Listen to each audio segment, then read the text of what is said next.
সাইদ, আমি এখানে ইংরেজি ডিপার্টমেন্ট 12 এর স্টুডেন্ট। তো আমাদের এখানে যে ঝামেলাটা হয়েছে, এখানে অ্যাকচুয়ালি আমাদের কর্মসূচি ছিল অবস্থান কর্মসূচি। আমাদের উদ্দেশ্য ছিল আমরা মডার্নে গিয়ে অবস্থান করব, কিন্তু আমাদের যে এখানে ছাত্র সংগঠন আছে তারা আমাদের আগেতেই জানিয়ে দিয়েছিল যে অবস্থান, ছাত্রলীগ ছিল এখানে। তো ওরা আমাদের জানিয়ে দিছে যে এখানে হচ্ছে আপনাদের অবস্থান কর্মসূচি করা যাবে না, আপনারা হচ্ছে পদযাত্রা করেন। আমরা সেটাতে একমত হয়ে আমরা এখানে পদযাত্রা করার জন্য ইচ্ছুক ছিলাম, কিন্তু তারা পরবর্তীতে আমাদের আরও ফোর্স করে আমাদের যে সবার সাথে কথা ছিল আমরা হচ্ছে পদযাত্রা করে চলে আসব। কিন্তু আমাদের যখন ক্যাম্পাসের গেটে যখন চলে গেছে তখন ছাত্রলীগ সহ বাকি স্যাররা যারা আছে তারা আমাদের হচ্ছে বাধা প্রদান করছে। স্যাররা অ্যাকচুয়ালি যখন সামনে আছে তখন পিছন থেকে এবং তাদের যারা তৃতীয় পক্ষ ছিল তারা স্যারের উপর আক্রমণ করে সেই দায় আমাদের সাধারণ শিক্ষার্থীদের উপর চাপানোর চেষ্টা করছে।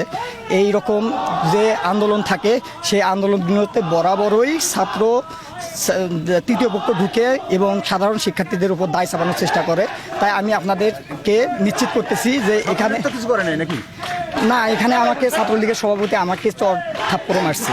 এখানে উনি আমাকে নিজে স্টিল আমাকে থাপ্পড় মারছে।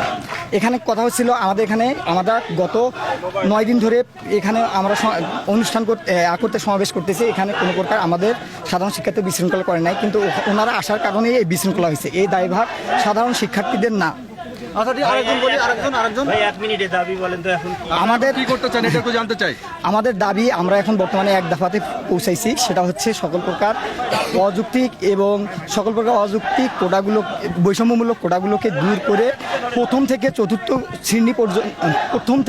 শ্রেণী পর্যন্ত যথাযথ কোটা সংস্কার করা। আর এখানে আমাদের হচ্ছে বিচার বিভাগের সাথে আমাদের কোনো সম্পর্ক নেই, আমাদের সম্পর্ক হচ্ছে নির্বাহী বিভাগের কাছে।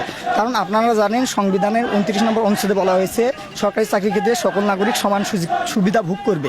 কিন্তু এখানে আরও আছে যারা অনগ্রসর জনগোষ্ঠী আছে তাদের জন্য একটা নির্দিষ্ট কোটা ব্যবস্থা থাকবে। এটা কোটা ব্যবস্থা কিছু সংখ্যক অনগ্রসর জনগোষ্ঠীর জন্য এটা সাংবিধানিক অধিকার, কিন্তু 18-এর পরিবর্তে যেটা করা হয়েছিল এখানে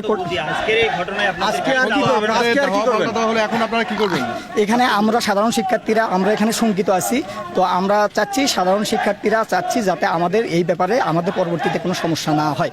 কারণ এখানে যে সমস্যাটি হয়েছিল সেই সমস্যাটি আমরা সাধারণ শিক্ষার্থী দায়ী না। এখানে তৃতীয় পক্ষ ঢোকার কারণে তারা বাধা দেওয়ার কারণে এই পরিস্থিতি হয়েছিল। সুতরাং আমরা আশঙ্কা প্রকাশ করতেছি।